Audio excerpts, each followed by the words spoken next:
नमस्कार दोस्तों, study with Dev channel में आपका स्वागत है। दोस्तों, पिछली वीडियो में हमने अर्ध आयु कैसे निकाला जाता है यहां तक देख लिए थे। अब अगली वीडियो में अगले चैप्टर से शुरू करते हैं दोस्तों, परमाणु प्रौद्योगिकी। परमाणु प्रौद्योगिकी पे चर्चा करते हैं। परमाणु प्रौद्योगिकी परमाणु प्रौद्योगिकी दोस्तों दो प्रकार की है, नाभिकीय विखंडन और नाभिकीय संलयन। नाभिकीय विखंडन और नाभिकीय संलयन। परमाणु प्रौद्योगिकी जो नाभिकीय विखंडन है, न्यूक्लियर फिशन यानी इससे परमाणु बम बनता है। नाभिकीय विखंडन के द्वारा परमाणु बम का निर्माण होता है। इसकी खोजकर्ता ऑटो हान या स्ट्रासमैन हैं। नाभिकीय विखंडन के अंतर्गत परमाणु बम आता है। इसकी खोजकर्ता ऑटो हान या स्ट्रासमैन है।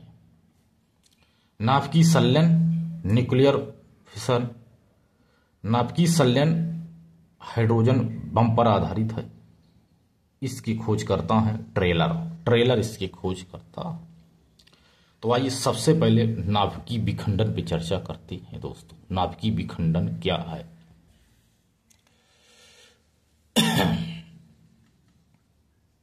जब यूरेनियम जैसे किसी बड़े नाभिक पर न्यूट्रॉनों की बमबारी की जाती है तो यह नाभिक दो या अधिक टुकड़ों में टूट जाता है। इन टूटे हुए टुकड़ों का संयुक्त द्रव्यमान मूल नाभिक के द्रव्यमान से कम होता है। द्रव्यमान में आई यही कमी ऊर्जा में बदल जाती है। इसी घटना को नाभिकीय विखंडन कहते हैं। दोस्तों फिर से एक बार देख लीजिए। जब यूरेनियम जैसे किसी बड़े नाभिक पर न्यूट्रॉनों की बमबारी की जाती है तो यह नाभिक दो या अधिक टुकड़ों में टूट जाता है। इन टूटे हुए टुकड़ों का संयुक्त द्रव्यमान मूल नाभिक के द्रव्यमान से कम होता है। द्रव्यमान में आई यही कमी ऊर्जा में बदल जाती है। इसी घटना को नाभिकीय विखंडन कहा जाता है। जैसे दोस्तों एक 10 किलो का यूरेनियम है, इस पर न्यूट्रॉनों की बमबारी किए तो यह 2 टुकड़े में टूटा या 3 टुकड़े में टूटा। 2 टुकड़े में टूटा, एक 4 केजी, दूसरा भी 4 केजी, और 2 केजी की क्षति हो गई जो ऊर्जा में बदल गई। अब इस जो 4 केजी के इस पर भी बमबारी की है, इसमें भी यह 2 टुकड़ों में टूटा। 1.5 केजी और 1 केजी जो है ऊर्जा में बदल गई। इसका भी विघटन ऐसे विघटन होता चला जाता है। इसी को ही नाभिकीय विखंडन की क्रिया कहते हैं।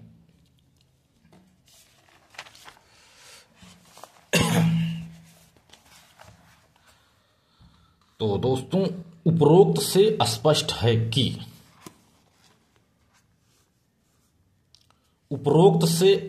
है कि यूरेनियम का विघटन तब तक होता है। उपरोक्त से स्पष्ट है कि यूरेनियम का विघटन तब तक होता है कि जब तक कि पूरा यूरेनियम समाप्त नहीं होगा। जिस तरह विघटन की एक श्रृंखला अभिक्रिया शुरू हो जाती है तो इस श्रृंखला अभिक्रिया से लगभग 200 मिलियन इलेक्ट्रॉन वोल्ट ऊर्जा निकलती है।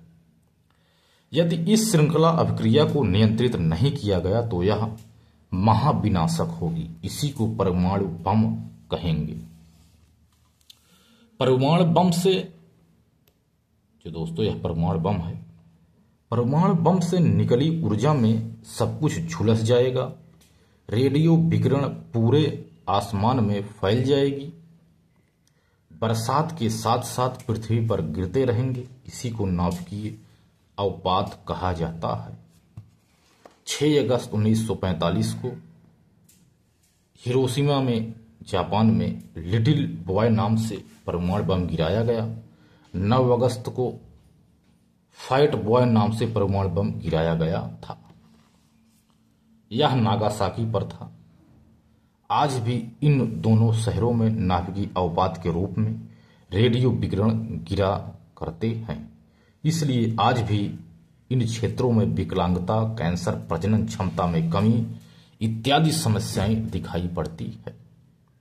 लिटिल बॉय यूरेनियम बम था, फैट मैन प्लूटोनियम बम था। ये भी आप याद करना है दोस्तों। जो लिटिल बॉय था 6 अगस्त को जो गिरा था यह यूरेनियम बम था, लेकिन जो फैट मैन था प्लूटोनियम बम था। यदि श्रृंखला अभिक्रिया को नियंत्रित कर लिया गया तो विघटन से जो प्राप्त ऊर्जा का उपयोग विकास में किया जा सकता है। श्रृंखला अभिक्रिया को नियंत्रित करने की तकनीक परमाणु भट्ठी या नाभिकीय रिएक्टर कहलाती है। नाभिकीय रिएक्टर 2 प्रकार के होते हैं।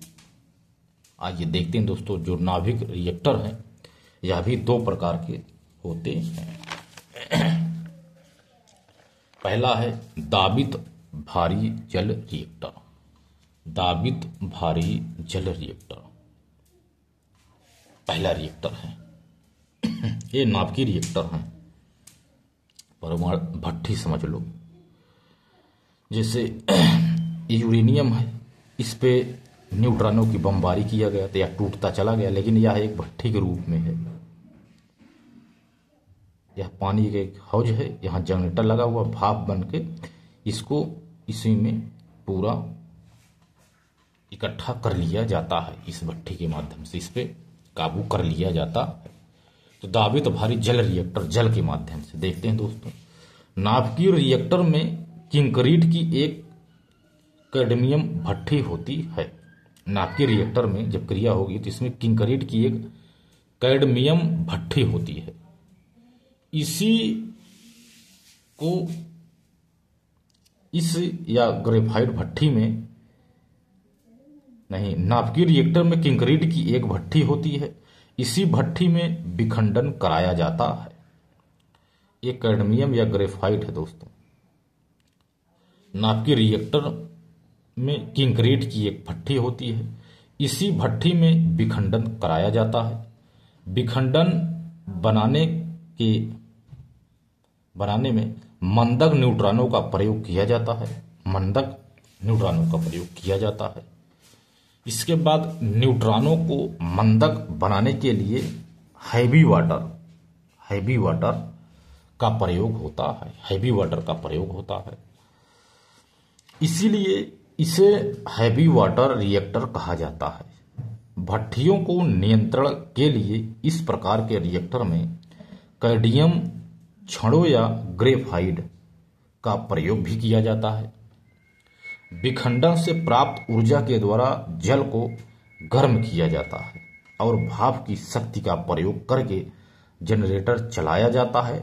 जनरेटर से प्राप्त उत्पन्न ऊर्जा को ही परमाणु विद्युत ऊर्जा कहा जाता है। सबसे पहले 1942 में फर्मी ने नाभिकीय भट्ठी बनाई थी। यही दोस्तों परमाणु भट्ठी है, तो देख लीजिए। इसमें पानी का एक हौज है, जनरेटर की मदद से बनाया जाता है। ये सभी जो इसमें इकट्ठा होकर के भाप के रूप में निकलते हैं, यही ऊर्जा है। तो पहला हो गया दाबित भारी जल रिएक्टर। अगला देखते हैं दोस्तों, तीव्र प्रजनन रिएक्टर। तीव्र प्रजनन रिएक्टर क्या है?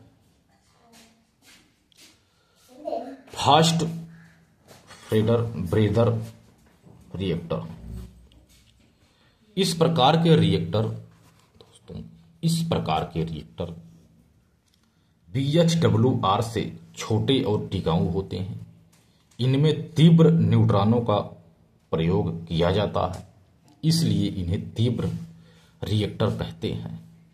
ये रिएक्टर जितना ईंधन इस्तेमाल करते हैं उतना ईंधन और परिवर्धित रूप में उत्पन्न भी करते हैं, इसलिए इन्हें प्रजनन रिएक्टर कहा जाता है।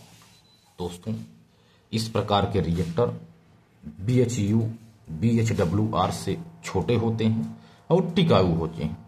VHWR का मतलब यही है दोस्तों, दाबित भारी जल रिएक्टर। PH ये है दोस्तों, भी नहीं, यही है। तो होते हैं, इनमें तीव्र न्यूट्रॉनों का प्रयोग किया जाता है, इसलिए इन्हें तीव्र रिएक्टर कहते हैं। ये रिएक्टर जितना ईंधन इस्तेमाल करते हैं उतना ईंधन और परिवर्धित भी परिवर्तित रूप में उत्पन्न भी करती हैं, इसलिए इन्हें प्रजनन रिएक्टर कहा जाता है। इस तरह जहां PHWR में मंदक न्यूट्रॉनों का प्रयोग होता है, वहां FBR में यानी तीव्र में, फास्ट वाले में, FBR में तीव्र न्यूट्रॉनों का प्रयोग होता है। PHWR में ईंधन के रूप में प्राकृतिक यूरेनियम का इस्तेमाल होता है, तो FBR में यूरेनियम 235 का इस्तेमाल होता है। यूरेनियम 235 अधिक विस्फोटक है, इसलिए FBR से ज्यादा बिजली प्राप्त होती है। PHWR को नियंत्रित करने के लिए कैडमियम की छड़ों का इस्तेमाल किया जाता है, लेकिन FBR में शीतलन के लिए सोडियम का इस्तेमाल किया जाता है। जैसे तारापुर, कैगा, नरोरा इत्यादि PHWR हैं, जबकि कामनी FBR है। तो हो गया दोस्तों तीव्र प्रजनक रिएक्टर। तो दोस्तों मिलते हैं और बेहतरीन क्लास में, तब तक के लिए धन्यवाद।